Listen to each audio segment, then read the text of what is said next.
বিসমিল্লাহির রহমানির রহিম। আসসালামু আলাইকুম। বিষয় কোড ৬৭-২৬১। বিষয় advance refrigeration and air conditioning. ষষ্ঠ পর্ব refrigeration and air conditioning technology.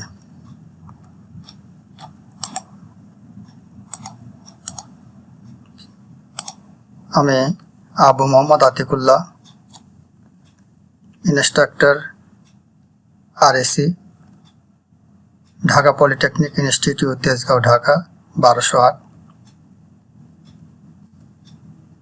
অধ্যায় ২, জেনারেল অবজেক্টিভস বা GO. 2, understand the compound vapour compression system. Compound vapour compression পদ্ধতি সম্পর্কে ধারণা। Specific objectives 2.1, state the meaning of compound vapor compression system. 2.2, mention the advantage of compound vapor compression with intercooler. 2.3, name the different types of compound vapor compression with intercooler. 2.4, describe the two-stage compression with liquid intercooler. 2.5, describe the two-stage compression with water intercooler and liquid subcooler. 2.6, describe the two-stage compression with water intercooler, liquid subcooler and liquid flush chamber. 2.7, describe the three-stage compression with water intercooler.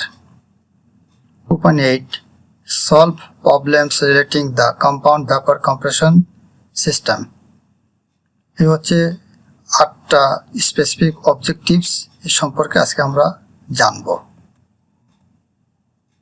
2.1 শুরু। State the meaning of compound vapour compression system.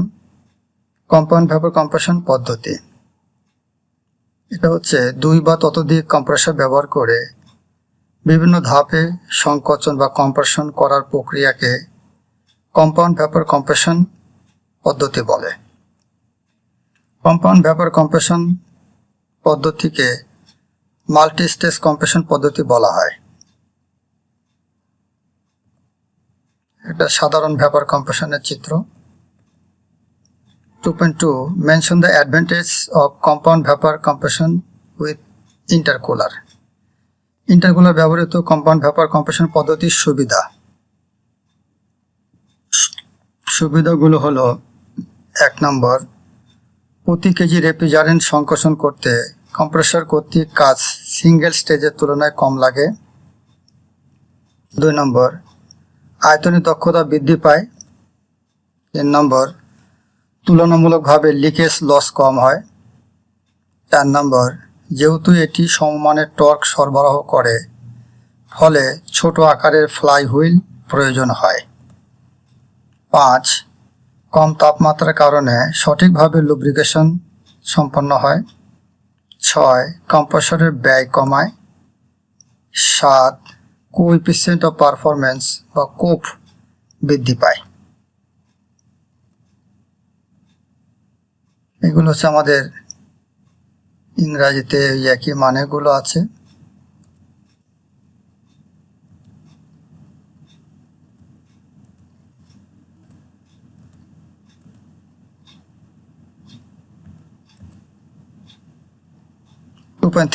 Name the different type of compound vapor compression with intercooler. Intercooler ব্যবহৃত বিভিন্ন multi stage বা compound vapour compression পদ্ধতি।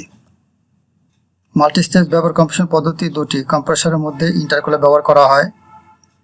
Intercooler ব্যবহৃত বিভিন্ন multi stage vapour compression পদ্ধতি হলো: 1 নম্বর, liquid intercooler ব্যবহৃত 2 ধাপে সংকোচন পদ্ধতি। 2 নম্বর, ওয়াটার ইন্টারকুলার 2 ধাপে সংকোচন। 3 নম্বর, ওয়াটার ইন্টারকুলার, লিকুইড সাবকুলার এবং লিকুইড ফ্লাশ চেম্বারে ব্যবহৃত 2 ধাপে সংকোচন। 4 নম্বর, ওয়াটার ইন্টারকুলার, লিকুইড সাবকুলার এবং ফ্লাশ ইন্টারকুলার ব্যবহৃত 2 ধাপে সংকোচন। 5, ফ্লাশ ইন্টারকুলার ব্যবহৃত 3 ধাপে সংকোচন পদ্ধতি। 6. ওয়াটার ইন্টারকুলার ব্যবহৃত 3 ধাপে সংকোচন পদ্ধতি। 7. ফ্লাশ চেম্বার ইন্টারকুলার ব্যবহৃত 3 ধাপে সংকোচন পদ্ধতি।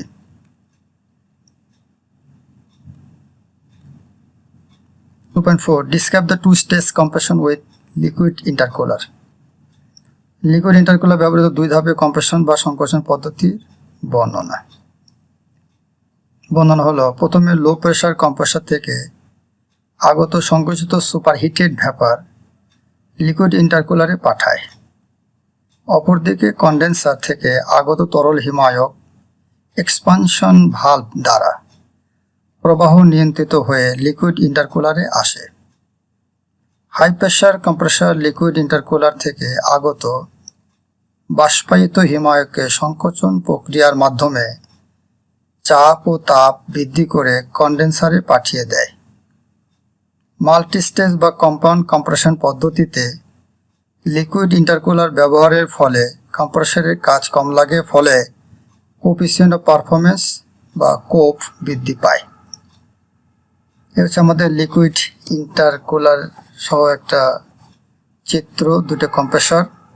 এটা হচ্ছে pH diagram, pressure enthalpy diagram. এটা হচ্ছে লিকুইড ইন্টারকুলার। এখানে আছে কন্ডেন্সার, ইভাপোরেটর, লো স্টেজ কম্প্রেসর, হাই স্টেজ বা হাই প্রেসার কম্প্রেসর।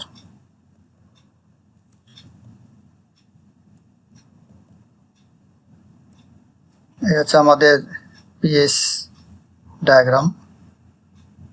আর লিকুইড ইন্টারকুলারের মধ্যে হচ্ছে লো প্রেসারের ইন হবে, এখান থেকে আবার হাই প্রেসারে ইন হবে কম্প্রেসরে।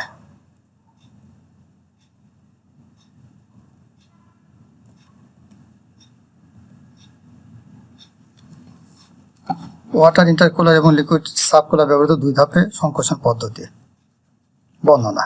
লো প্রেসার কম্প্রেসর থেকে আগত সংকুচিত সুপারহিটেড ভ্যাপারের তাপ কিছুটা কমানো হয়। ওয়াটার ইন্টারকুলারের সাহায্যে ভ্যাপারের চাপ একই থাকে। এই ভ্যাপার হিমায়ক তাপ কিছুটা হলেও সুপারহিটেড অঞ্চলে থাকে। স্যাচুরেটেড ভ্যাপার লাইন স্পর্শ করে না, তা পিএইচ 8 2-3 দেখতে পাই। ওই হিমায়ককে হাই প্রেসার কম্প্রেসর সংকোচন ক্রিয়ার মাধ্যমে আরও বেশি সুপারহিটেড ভ্যাপারে পরিণত করে কন্ডেন্সারে পাঠায়। উক্ত তরল হিমায়ক 5 এবং 6 এর লাইনের মাধ্যমে লিকুইড সাবকুলারে, যেটা আমরা পরে দেখব, তাপ হারিয়ে আরও বেশি শীতল হয়, ফলে রেফ্রিজারেটিং ইফেক্ট বা আরই এবং কোএফিসিয়েন্ট অফ পারফরমেন্স বা কোপ বৃদ্ধি পায়। হচ্ছে আমাদের একটা 2 stage compression with water intercooler and liquid subcooler. এটা হচ্ছে ওয়াটার ইন্টারকুলারের অবস্থান, আর এই নিচে আছে হচ্ছে আমাদের লিকুইড সাবকুলার, যেটা কন্ডেন্সারের পরে অবস্থিত এবং এক্সপানশন ভালভের আগে। এই হচ্ছে আমাদের pH diagram. Describe two-stage compression with water intercooler, liquid subcooler and liquid flash chamber. Water intercooler, liquid subcooler এবং লিকুইড ফ্লাশ চেম্বার ব্যবহৃত 2 ধাপে সংকোচন পদ্ধতি বর্ণনা। এখানে একটি অতিরিক্ত ফ্লাশ চেম্বার ও এক্সপানশন ভালভ ব্যবহৃত হয়েছে, ফলে প্রথম এক্সপানশন ভালভ একটি ফ্লোট ভালভ হিসাবে কাজ করে এবং ফ্লাশ চেম্বারে তরল হিমায়নের লিকুইড লেভেল নিয়ন্ত্রণ করে। ফ্লাশ চেম্বার থেকে যে হিমায়ক বাষ্পায়ন হয়, সেই হিমায়ক ওয়াটার ইন্টারকুলারের পরে ও 2 কম্প্রেসরের মাঝখানে সুপারহিটেড লাইনে সংযুক্ত হয়। বাষ্পীয় হিমায়ক সুপারহিটেড হিমায়কের সঙ্গে মিশে সুপারহিটেড হিমায়কের তাপ আগের তাপের চেয়ে কিছুটা কমিয়ে আনে।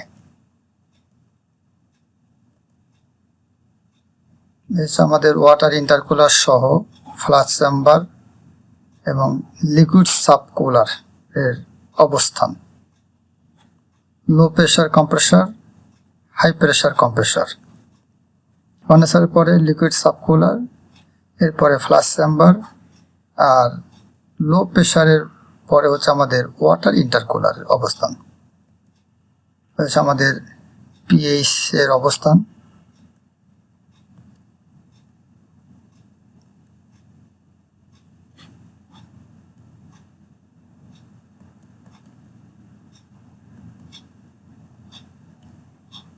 Describe the three-stage compression with water intercooler. Water intercooler ব্যবহৃত 3 ধাপে সংকোচন বা কম্প্রেশন পদ্ধতি বর্ণনা। লো সাইড কম্প্রেসর থেকে পাঠানো সুপারহিটেড ভ্যাপারকে প্রথম ওয়াটার ইন্টারকুলারের সাহায্যে তাপ কমিয়ে স্যাচুরেটেড ভ্যাপারে পরিণত করে। ভ্যাপারকে ইন্টারমিডিয়েট প্রেসারের কম্প্রেসরের সংকোচন ক্রিয়ার মাধ্যমে চাপ ও তাপ আরও বৃদ্ধি করে হাই প্রেসার কম্প্রেসরের দিকে পাঠায়। দুই কম্প্রেসরের মধ্যে দ্বিতীয় ওয়াটার ইন্টারকুলারের সাহায্যে সুপারহিটেড বাষ্পের চাপ অপরিবর্তিত রেখে তাপ কমিয়ে স্যাচুরেটেড ভ্যাপারে পরিণত করে। এই ভ্যাপারকে হাই প্রেসার কম্প্রেসরের মাধ্যমে সংকোচনের মাধ্যমেও আরও চাপ ও তাপ বাড়িয়ে কন্ডেন্সারে পাঠিয়ে দেয়।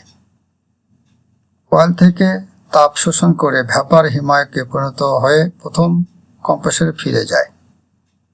এর ফলে সিস্টেমের কম্প্রেসরের ওয়ার্ক ডান কমে যায়, ফলে কোএফিসিয়েন্ট অফ পারফরমেন্স বা কোপ বৃদ্ধি পায়। এগুলো আমাদের বর্ণনা এবং চিত্রটা দেখি। এবার 3টে কম্প্রেসর পাশাপাশি থাকবে। লো প্রেসার কম্প্রেসর, ইন্টারমিডিয়েট, তারপর হচ্ছে হাই প্রেসার, আর মাঝে থাকবে দুটো হচ্ছে ওয়াটার ইন্টারকুলার। এরপরে কন্ডেন্সার, এক্সপেন্সার বা ইভাপোরেটর। হচ্ছে আমাদের পিএইচ ডায়াগ্রাম।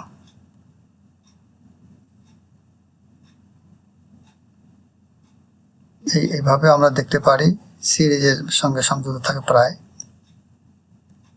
এরপর আমাদের নেক্সট টপিক্সের মধ্যে আছে 2.8 সব problem relating the compound vapour compression system. Compound vapour compression পদ্ধতির সমস্যাবলী ও সমাধান। একটি 2 স্টেজ কম্প্রেশনে 20 কেজি পার মিনিট অ্যামোনিয়াকে 1.4 বার সম্পৃক্ত বাষ্প হতে 10 বার কন্ডেন্সিং চাপে সংকুচিত করতে কি পরিমাণ পাওয়ার লাগবে?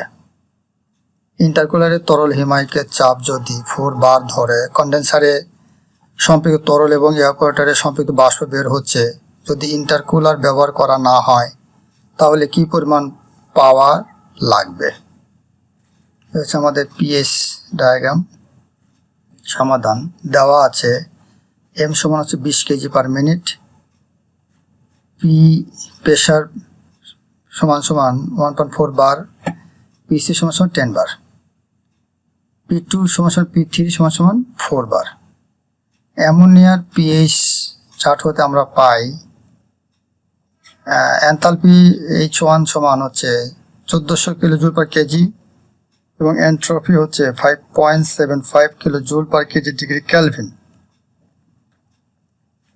H2 মান হচ্ছে 1527 কিলো জুল পার কেজি এবং এন্ট্রপি 3 মান হচ্ছে 5.39 kilo joule per kg degree kelvin. H3 এর মান আমরা এখান থেকে পাবো H3, H4, H5 এবং H6। আমরা জানি কন্ডেন্সার দিয়ে প্রবাহিত হিমায়কের ভরের সূত্র হচ্ছে M2 সমান M1 into H2 minus H5 divided H3 minus H5। এই ক্ষেত্রে আমরা পূর্বে মানগুলো বসিয়ে পাবো হচ্ছে 21.73 কেজি পার মিনিট। এটা হচ্ছে আমাদের হিমায়কের ভর। এরপরে লো প্রেসার কম্প্রেসর দ্বারা কৃত কাজ। এর সূত্র হচ্ছে WL সমান M1 into H2 minus H1। এই ক্ষেত্রে আমরা এই মানগুলো বসিয়ে পাবো হচ্ছে 2540 kilo joule per minute. High pressure compressor দ্বারা কৃত কাজ, আগে হচ্ছে লো প্রেসার, এর লো, এবার হাই প্রেসার H মানে high, M2 into H2 minus H3। এখানে মানগুলো বসালে আমরা পাবো হচ্ছে 2051 কিলোজুল পার কেজি। উভয় কম্প্রেসরের জন্য মোট কৃত কাজ হচ্ছে ডাব্লিউ সমান লো প্রেশার প্লাস হাই প্রেশারের যোগফল, তাহলে 5191 কিলোজুল পার মিনিট। প্রয়োজনীয় পাওয়ার সমান W/60, তাহলে ডাব্লিউ মান আমরা বসাই 5191 ডিভাইডেড 60 ভাগ করলে 86.5 কিলোওয়াট। এই হচ্ছে আমাদের অ্যান্সার। বাড়ির কাজ বা হোমওয়ার্ক, দ্বিতীয় অধ্যায়ের 1 নম্বর কম্পাউন্ড ভেপার কম্প্রেশন পদ্ধতি বলতে কি বোঝায়। 2 নম্বর ইন্টারকুলার ব্যবহৃত কম্পাউন্ড ভেপার কম্প্রেশন পদ্ধতির সুবিধাগুলো লেখো। 3 নম্বর ইন্টারকুলার ব্যবহৃত বিভিন্ন মাল্টি স্টেজ বা কম্পাউন্ড ভেপার কম্প্রেশন পদ্ধতির নাম লেখো। লিকুইড ইন্টারকুলার ব্যবহৃত 2 ধাপে কম্প্রেশন বা সংকোচন পদ্ধতির বর্ণনা দাও। 5 নম্বর ওয়াটার ইন্টারকুলার এবং লিকুইড সাবকুলার ব্যবহৃত 2 ধাপে সংকোচন পদ্ধতির বর্ণনা দাও। ওয়াটার ইন্টারকুলার, লিকুইড সাবকুলার এবং লিকুইড ফ্লাশ চেম্বার ব্যবহৃত 2 ধাপে সংকোচন পদ্ধতির বর্ণনা দাও। ওয়াটার ইন্টারকুলার ব্যবহৃত 3 ধাপে সংকোচন বা কম্প্রেশন পদ্ধতির বর্ণনা দাও। এরপরে রচনামূলক অঙ্ক থাকবে। Any question? Thank you for all.